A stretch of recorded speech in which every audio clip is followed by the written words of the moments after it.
Présent que tu permettes à chacun de retrouver son domicile afin que nous puissions avoir ce repos du week-end, papa. Protège-nous durant ce week-end et fais en sorte que nous puissions revenir lundi pour booster.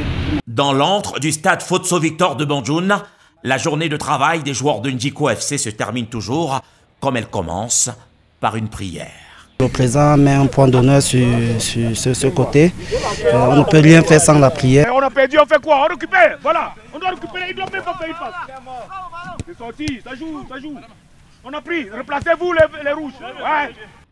Le train-train quotidien d'une vie de footballeur, avec ses contraintes. Nous donnons corps et âme pour pouvoir remonter la pente, parce que vu notre situation, il faut vraiment se mobiliser pour pouvoir engager les points qu'on a énormément perdus.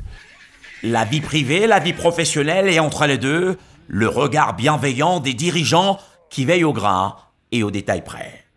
La journée de travail ne se résume pas seulement à la séance d'entraînement, parce que même quand l'entraînement est fini et qu'ils sont même chez eux, le travail continue. Le travail ne saurait s'arrêter seulement sur le stade, auquel cas ce n'est vraiment pas du travail. Il faut un suivi en dehors du stade d'entraînement. Et Dieu merci, les joueurs que nous avons, chacun essaie de se mettre au pas. Super. Super.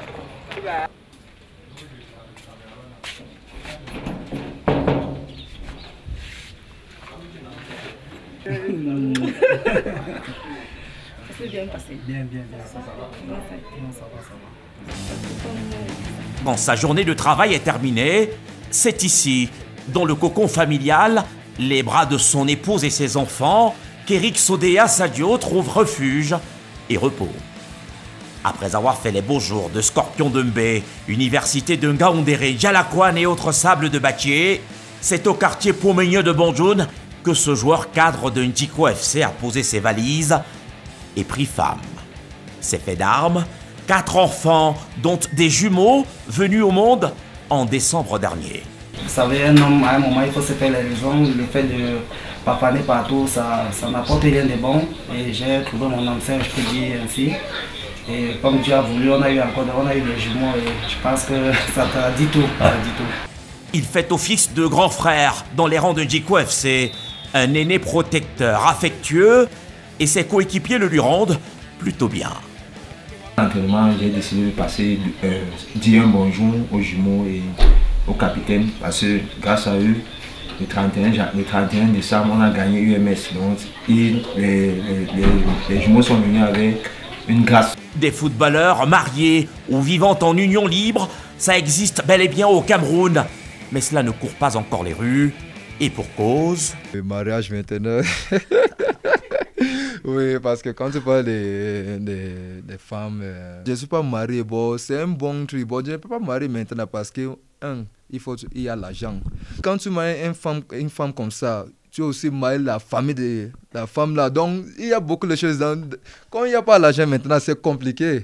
Le souhait de tout le monde et on aimerait vraiment le faire. Mais pas quand parfois on pense à la situation. On demande quel avenir on va donner peut-être à la femme qui sera avec nous ou aux enfants qu'on aurait. L'argent, le nerf de la misère du footballeur camerounais. Pas un seul qui n'évoque le sujet pour justifier leurs mornes conditions sociales, aggravées par la conjoncture économique et leurs arriérés de salaire qui tardent à être épongés. Je n'ai pas d'enfants, mais ma famille compte franchement sur moi. Je suis peut-être l'un des piliers de ma famille et que tous les espoirs de la famille comptent sur moi. Puisque avant même de jouer d'abord au football, j'ai eu à fréquenter. La famille a beaucoup investi sur moi et c'est en temps normal, il faut dire qu'il y ait un retour sur investissement et que je puisse les mettre à l'aise. Par ces temps de vaches maigres, les footballeurs camerounais tirent le diable par la queue.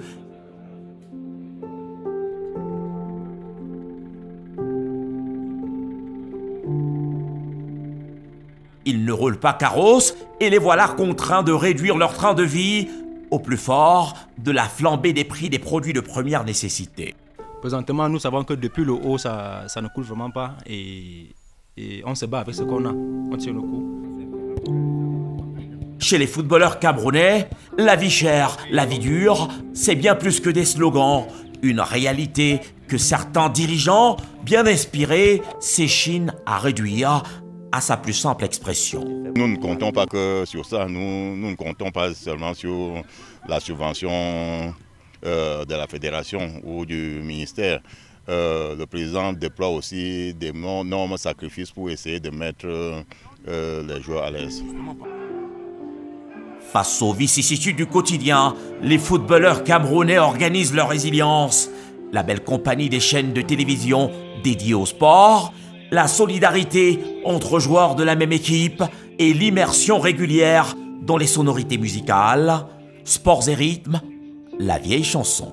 J'aime Kossi, Tsoufan, Davido, P-Square, aussi la musique gospel, Sinach. J'aime Sinach. Quand elle chante, je suis content.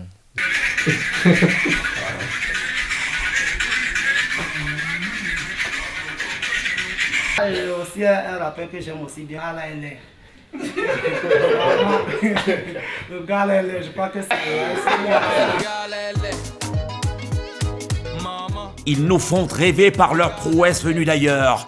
On ne les raconte souvent, vraiment, que par le souvenir de leurs exploits nombreux, leurs buts d'anthologie, leurs coups d'éclat et ces émotions uniques qui font le charme des grands-messes et des grands soirs de foot.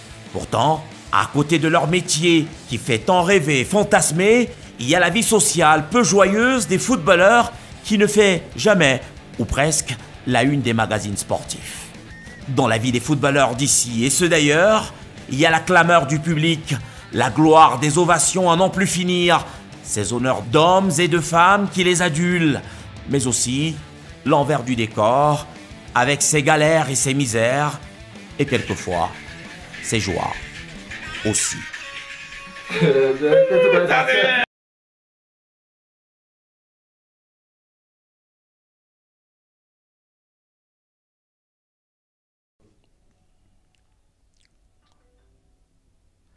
Bonsoir Raphaël et bienvenue à Bafoussam. Écoutez, je serais peut-être excessif si je vous disais ce soir que la condition du footballeur camerounais est celle des misérables. Bon, on n'en est vraiment pas loin pour dire toute la vérité. Pour ce que nous avons vu et entendu sur le terrain, à l'heure qu'il est, il y a des footballeurs camerounais qui sont dans l'incapacité de subvenir aux besoins de leurs proches. Il y en a qui réchignent encore, qui résistent, hésitent à prendre femme, tout simplement parce qu'ils n'en sont pas capables, ils ne se sentent pas à la hauteur de fonder aujourd'hui une famille. Voilà quelques indicateurs qui prouvent bien que le footballeur camerounais est aujourd'hui, à défaut d'être un grand misérable, dans une morne condition, pour dire le moins.